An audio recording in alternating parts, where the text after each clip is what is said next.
L'union fait la force. Une bien belle expression pour signifier qu'on est plus performant à plusieurs. Depuis 2013 et une nouvelle réforme, l'Éducation nationale espère, à travers cette union, améliorer la formation des enseignants débutants. Dans l'Académie d'Aix-Marseille, cette idée s'exprime à travers un tout nouveau dispositif, le tutorat partagé. C'est à ce tutorat que je me suis intéressé.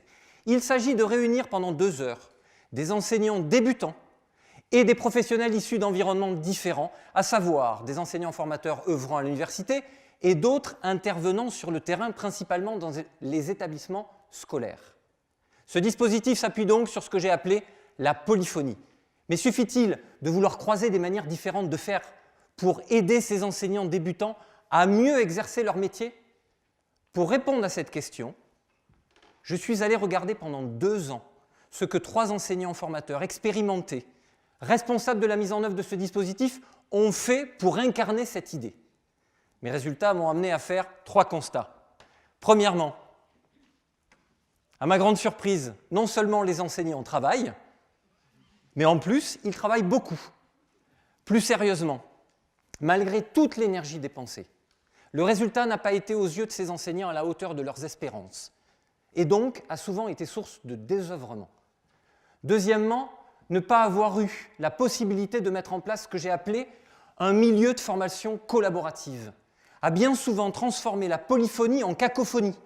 C'est comme si aujourd'hui on demandait aux membres du jury de choisir le gagnant alors qu'ils ne se sont pas mis d'accord au préalable sur un certain nombre de critères.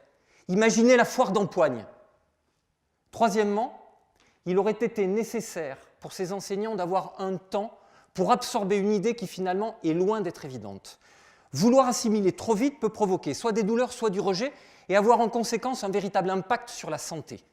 À la fin de ma thèse, le premier enseignant est tombé gravement malade. Le deuxième m'a dit « je ne fais pas comme lui, je refuse d'y laisser ma peau, je n'organise plus ce dispositif ». Et le troisième « oulala, à la fin de l'année, je ne participe plus à ce type de formation, trop chronophage ».